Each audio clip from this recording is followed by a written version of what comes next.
금송아지 우상 숭배 사건은 이스라엘 백성들에게 뿐만 아니라 하나님에게도 적지 않은 실망을 끼쳤을 것이 분명합니다. 우리 주님은 이스라엘 백성들을 용서는 하셨지만 아직 그 진노는 쉽게 수그러들지 않으신 것 같습니다. 오늘 우리가 33장 전체를 봐야 하는데요. 일단 6절까지만 봤습니다.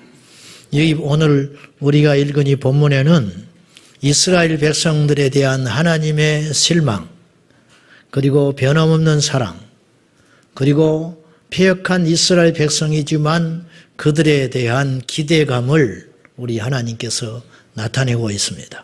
먼저 이스라엘 백성들에 대한 하나님의 그 큰 실망이 얼마나 컸던지 오늘 3절에 이렇게 묘사하고 있습니다. 한번 보시죠. 3절 다시 봅니다. 시작. 너희를 적과 꿀이 흐르는 땅에 이르게 하려니와 나는 너희와 함께 올라가지 아니하리니 너희는 목이 곧은 백성인즉 내가 기대서 너희를 진멸할까 염려함이니라 하시니 적과 꿀이 흐르는 땅으로 내가 데려가기는 하겠다. 그러지만 함께 하지는 못한다. 이 하나님께서 이스라엘 백성들에 대하여 대단히 실망하신 거예요. 이게 이제 지금 하나님의 심정이에요. 두 번째, 그럼에도 불구하고 이들에 대한 사랑이 하나님은 식지 않았습니다. 그것이 2절입니다. 한번 봅시다. 시작.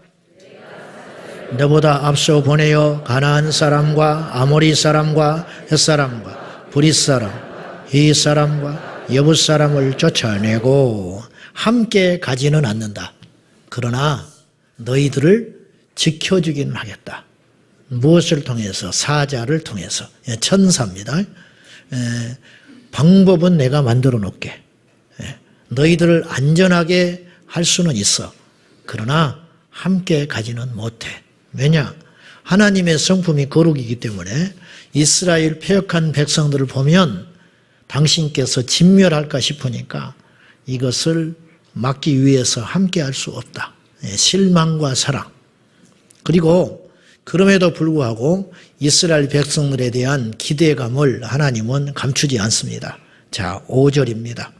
한번 봅시다. 시작.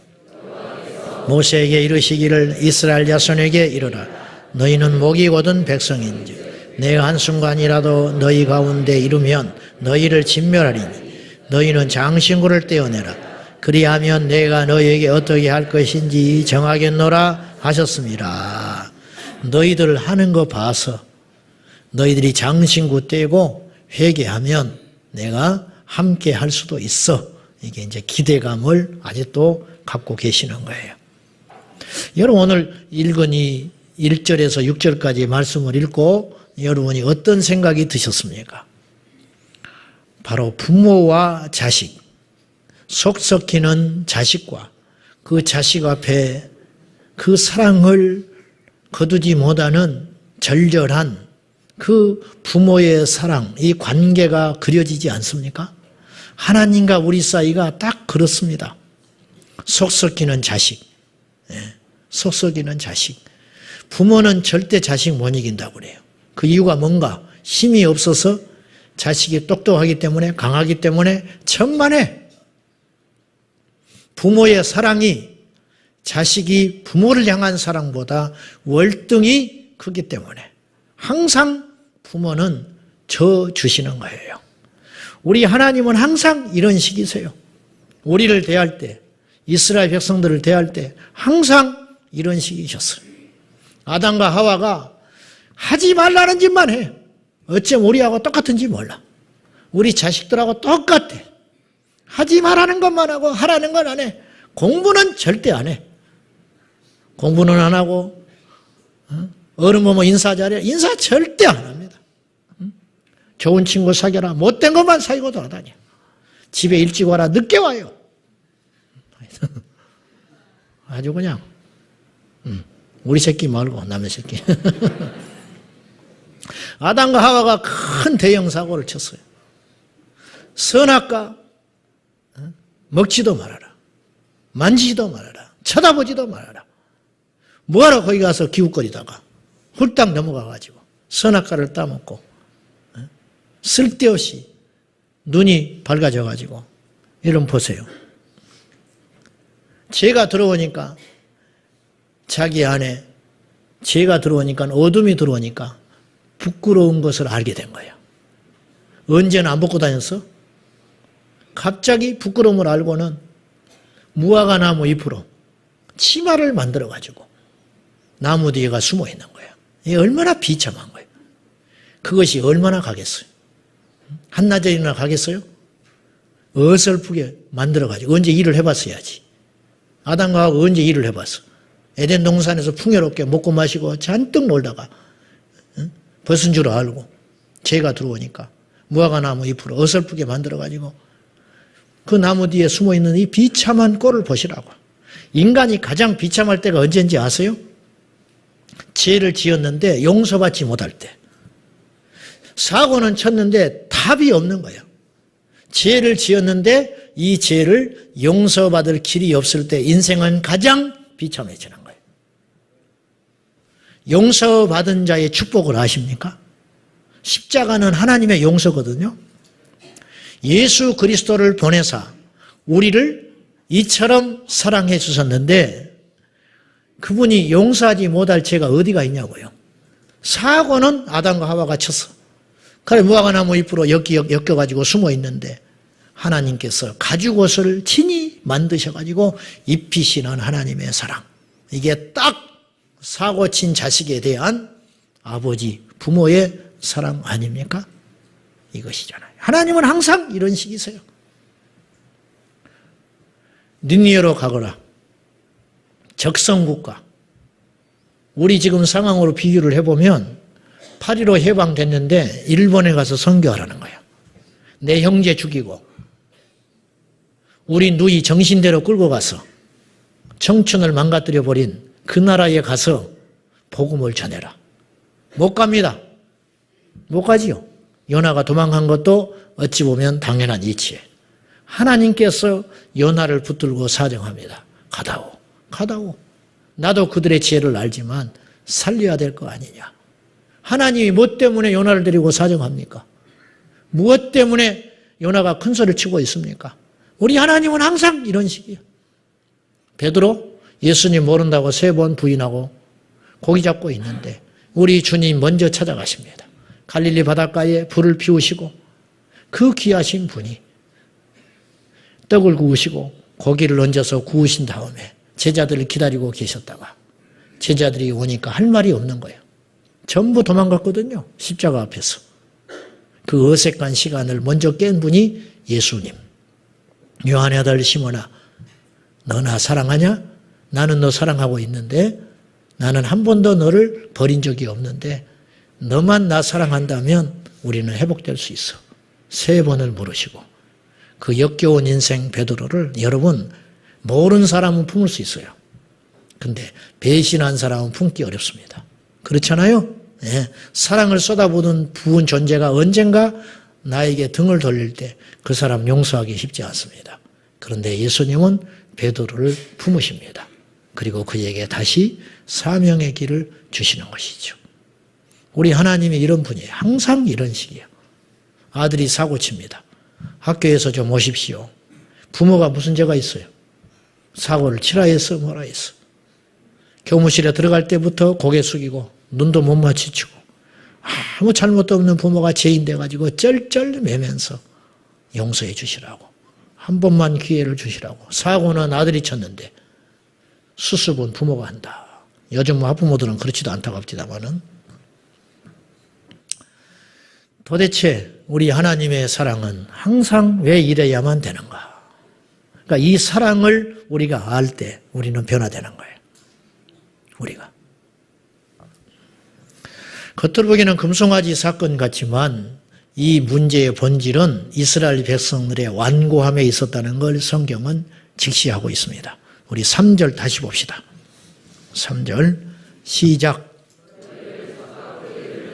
이르게 하려니와 나는 너희와 함께 올라가지 아니하리니 너희는 목이 곧은 백성인즉 내가 길에서 너희를 진멸할까 염려함이니라 하시니 내가 너희와 함께 하지 않는 이유는 금송아지를 섬겼기 때문에 안 간다. 그렇게 말하셔야 원칙인데 그렇게 말하시지 않고 목이 곧은 백성이기 때문에 금송아지 우상숭배 사건은 그냥 하나의 겉으로 드러난 사건에 불과한 거예요.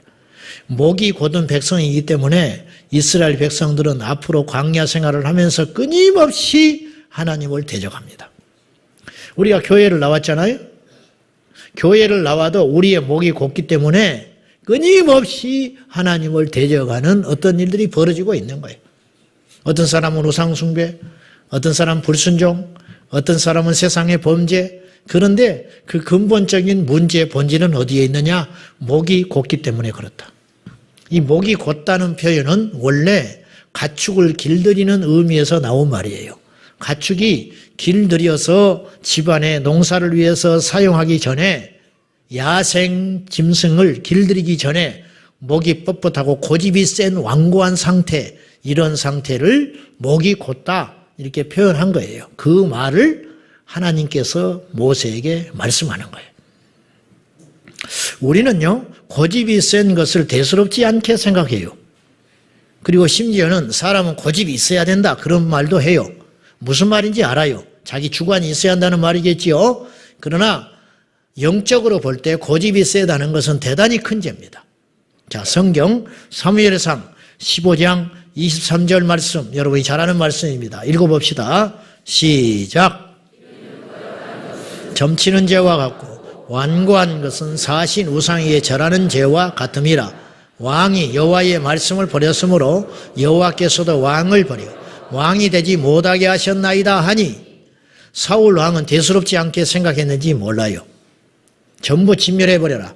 아말렉과 전쟁할 때 가축 남녀노소 할 것 없이 욕심 부리지 말고 다 진멸하시오. 대답은 했어요. 그렇게 하겠다고. 근데 사울이 전쟁을 마치고 돌아올 때 욕심이 들어갔어. 이쯤은 괜찮겠지. 자기 생각, 고집을 꺾지 않았다. 무심코 한 거예요. 자기 합리화. 그렇다고 해서 내가 하나님 떠나는 것도 아니고 내가 뭐 안식일을 범한 것도 아니고 그렇지 않냐. 이 정도는 눈 감아주시겠지. 이게 문제라. 그러니까 왜 그런 일이 발생했냐. 사울 안에 하나님을 왕으로 모시지 않은 거예요.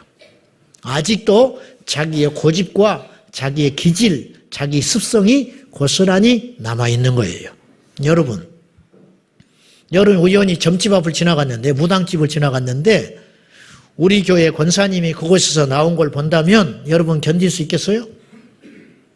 등산회를 갔는데 같이 사찰을 지나가다가 어떤 집사님이 나 잠깐 다녀올 때가 있어 그러면서 사찰에 들어가가지고 불당 앞에 가서 그에게 우상에게 절을 하고 소원을 빌고 온다면 그 사람 우리 교회 다닐 수 있겠습니까? 못 다니지요. 소문나서. 그런데 그것은 그렇게 엄하고 절대 해서는 안 되는 죄라고 여기면서 완고하고 고집센 것이 뭐냐? 똑같다. 결국 영적으로 해를 끼치는 것은 우상에게 절하는 죄와 만큼 완고하고 고집이 세는 것은 하나님께 불의한 건 똑같은 것이다. 오늘 사무엘이 그 이야기를 하려고 하는 거예요. 우리 중에 대놓고 우상 숭배하는 사람 없지요.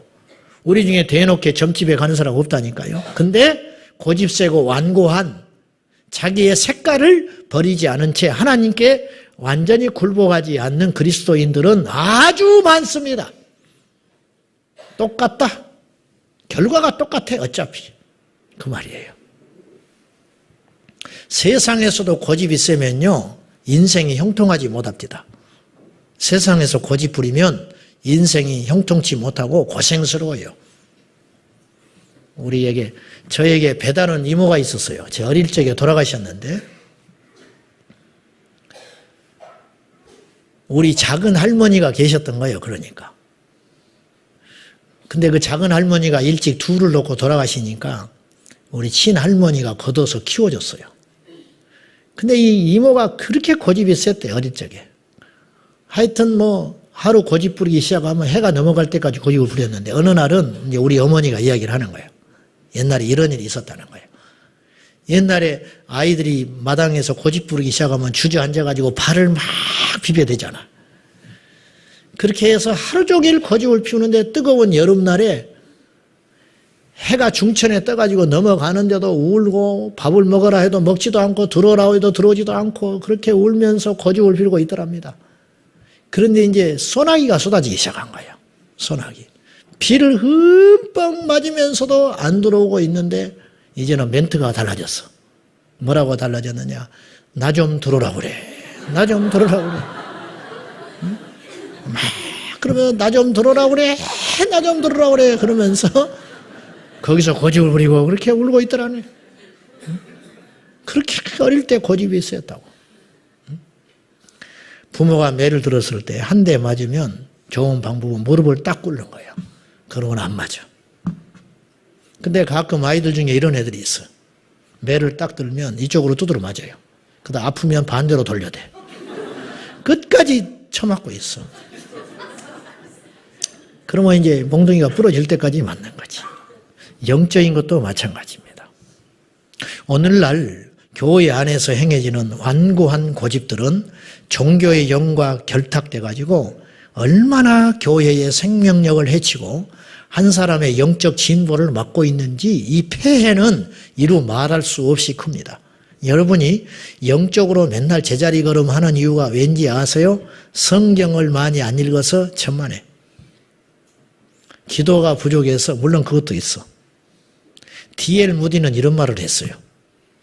하나님께서 우리에게 성경을 주신 이유는 정보를 주기 위해서 준 책이 아니다. 성경은 변화를 위해서 주신 책이다 그랬어. 그러니까 성경을 어떤 사람이 100번 읽었어. 근데 고집이 꺾이지 않아가지고 자기 방식대로 하나님을 믿어요. 자기 인생을 살아가. 이 사람은 성경은 안 읽은 사람이에요. 똑같아. 안 읽은 거가 똑같아. 어떤 사람은 성경을 한 번도 안 읽었어. 좋은 일은 아니지만 예배당에 와서 설교 듣는 게 다인 사람도 있을 수 있어요. 그렇죠. 바쁘고 또 도무지 뭐 성경만 피면 잠 오는 사람 그럴 수 있죠. 근데 이분은 매주 와서 성경을 말씀을 구절을 딱 붙들고 그렇게 살아. 그럼 이 사람이 성경 읽은 사람이에요. 이해되시면 아멘 하십시오.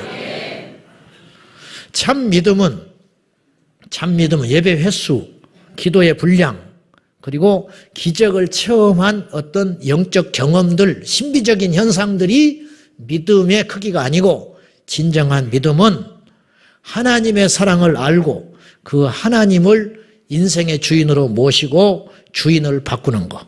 이것이 진짜 믿음의 본질이라는 거예요. 여러분이 영적으로 왜 성장하지 않는가? 완고하다. 내 방식으로 하나님 믿겠다. 내가 지금까지 살아온 방식의 패턴을 버리지 않는다. 그렇기 때문에 영적으로 항상 제자리 걸음하고 있지는 않는가? 우리를 봐야 된다 그 말입니다. 후지 필름 아시죠? 코닥 필름 아시죠?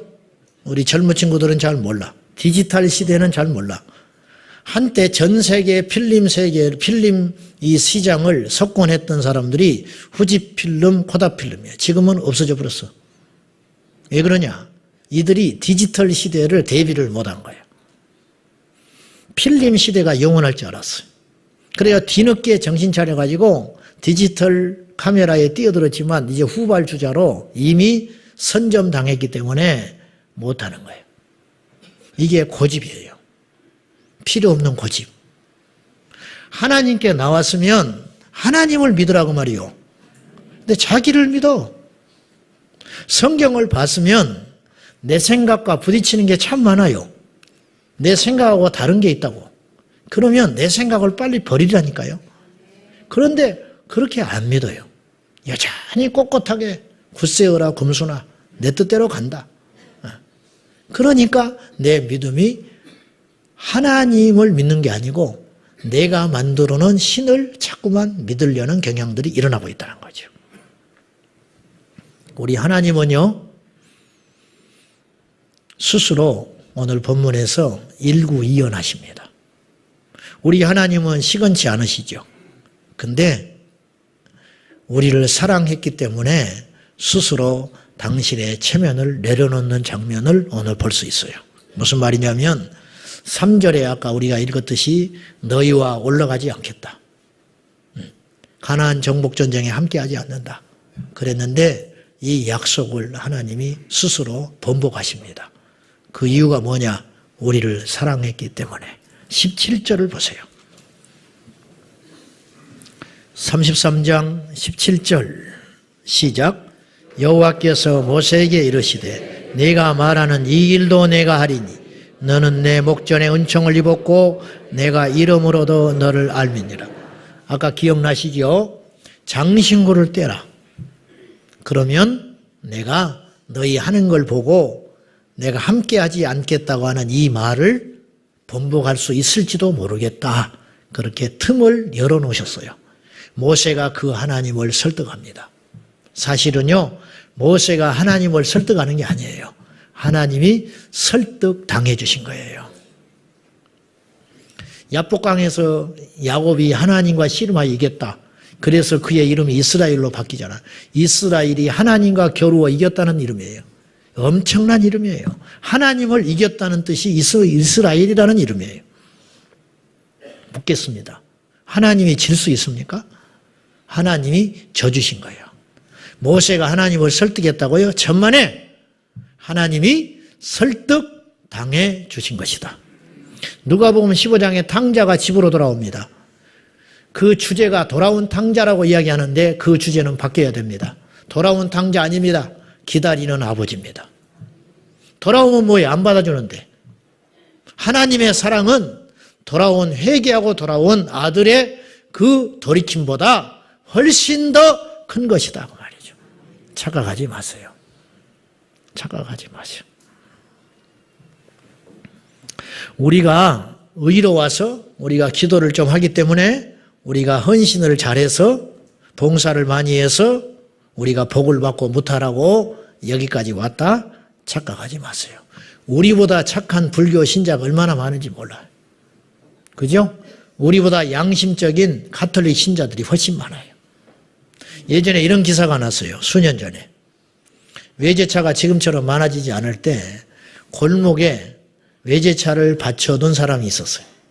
근데 폐지 줍는 어려운 할아버지가 리어커를 끌고 폐지를 줍다가 그 외제차를 긁어버렸어요. 그때 이 운전자가 나와가지고 죄송하다 그랬어. 폐지 줍는 할아버지한테 죄송합니다. 제가 이 좁은 골목길에 차를 잘못 댔기 때문에 할아버지가 불편해서 내 차를 긁었다는 거예요. 그리고 정중히 사과하고 떠났어요. 저는 생각해 봤어요. 나는 그럴 수 있을까? 나는 100% 못합니다. 이 할아버지가 변상해 줄 만한 능력이 없음을 알고는 나는 그냥 갈 수는 있어요. 그러나 일단 화낼 것 같아요. 저는. 세상에는 이렇게 도덕적이고 착한 사람이 수두룩해요. 우리보다 착한 사람 얼마든지 있어요. 우리가 이 주변에 주차 때문에 피해를 많이 주잖아요. 와서 막 함부로 하는 분도 물론 있어요. 그러나 그 중에는 억누르는 화를 억누르고 와가지고요. 내가 봐도 화날 만해. 외출을 해야 되는데 차가 딱 막아놨네. 근데 와가지고 그 화를 누르면서 그냥 머리에 열이 받아가지고 라면도 끓여 먹을 만해. 근데 그 화를 누르면서 또박또박 정중하게 이야기를 해요. 다시는 좀 제발 이런 일이 발생하지 않게 해달라고. 우리보다 훨씬 훌륭해. 저는 그렇게 못한다니까요. 이런 사람이 세상에는 얼마든지 있는데 그럼에도 불구하고 그들을 선택하지 아니하시고 우리를 왜 선택해서 이 자리에 오게 하셨는가? 그 이유는 한 가지밖에 없어요. 착각하지 마세요. 우리의 의의가 아니라는 거예요. 우리의 노력이 아니라는 거예요. 한 가지 이유가 있습니다. 오늘 본문의 19절 때문에 그렇습니다. 한번 보십시오. 33장 19절 시작. 여호와께서 이르시되 내가 내 모든 선한 것을 내 앞으로 지나가게 하고 여호와의 이름을 내 앞에 선포하리라. 나는 은혜를 베풀고 긍휼히 여길 자에게 긍휼을 베푸느니라. 하나님께서 우리에게 은혜를 베풀기로 결정하신 거예요. 은혜 받을 만한 자격이 있어서 은혜를 베푸신 게 아니고 우리가 이쁨 받아야 할 일을 해서 이쁨 받은 게 아니고 우리를 주님께서 조건 없이 은혜를 주기로 결정해버린 거다 그 말이에요. 우리를 그냥 아무 조건 없이 불쌍히 여기기로 결정해버린 거예요. 이게 하나님의 사랑이라. 자랑할 것 없다. 자랑할 것 없어. 부자를 자랑하지 마라. 권력을 자랑하지 마라. 지혜를 자랑하지 마라. 믿음도 자랑하지 마라. 왜? 그 모든 것을 하나님이 선물로 주셨기 때문에. 선물로 주셨기 때문에. 가끔 식당에 가서 제 밥을 먹다 보면 공익 광고가 나와요. 그 공익 광고 중에 이런 광고가 나와요. 아프리카에 가뭄으로 헛배가 불러가지고 영양실조로 죽어가는 아이들이 이야기가 나와요. 몸무게 미달, 젖을 빨아도 엄마가 먹어야 젖이 나오지. 나중에는 물도 못 삼켜. 힘이 없었어.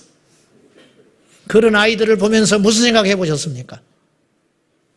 몇십 리길을 걸어가서 물을 얻기 위하여 아녀자들이 아이들의 손을 잡고 가가지고 녹슨 양철통에다가 흙탕물을 붓는 장면을 보고 여러분은 무엇을 느끼셨습니까? 저는 이런 생각합니다. 그거 볼 때마다 내가 저 나라에 태어날 수 있었다. 내가 저들과 같은 삶을 살 수 있었었다. 그런데 하나님이 나를 이 나라에 태어나게 하시고 예수를 믿게 하셨다. 나의 나 된 것은 하나님의 은혜. 나의 나 된 것은.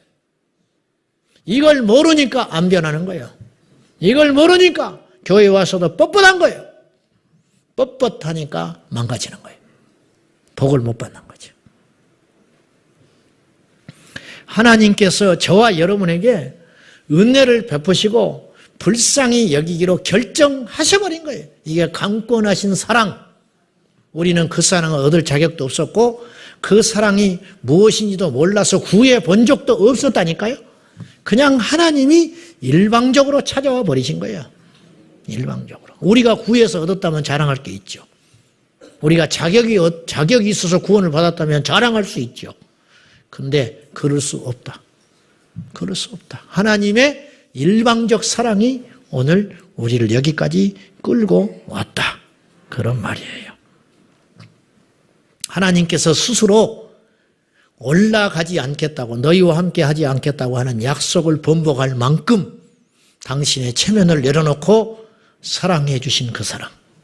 사람은요, 능력이 없어서도 약속을 못 지킬 때가 너무너무 많아요. 자식한테 한 약속, 부부간에 한 약속, 거래처에 한 약속 지키지 못할 경우가 너무 많다니까요. 제가 우리 아내를 만나서 결혼을 하려고 할 때 제가 이렇게 약속을 했어. 마음고생 안 시킬란다. 완전 거짓말한 거지. 그때 저는 길이 정해져 있었어요. 목회자 후보생이었기 때문에 26살 제 아내를 만나가지고 제가 이렇게 프로포즈를 했어. 당신이 원하면 내가 목회 안 할 수도 있다. 완전 속아버린 거지요. 마음고생 안 시킨다고 약속했는데 결혼하고 그날부터 마음고생을 시켰습니다. 그때부터 사람들은 사모로 보기 시작했죠. 저도 역시 마찬가지. 그래서 26살에 시집온 아내를 끊임없이 사모답게 행동하라고 채찍질하고 눈으로 흘기면서 압박을 가하면서 여기까지 왔어요. 못 지켰어, 약속. 하나님은 이스라엘 백성을 위하여 스스로 당신의 한 말을 다시 주워 담았습니다. 사람들은 이런 말을 해요. 예수를 믿지 않는다고 고작 예수를 믿지 않는다고 지옥을 가? 그런 분들에게 제가 경고하고 싶습니다.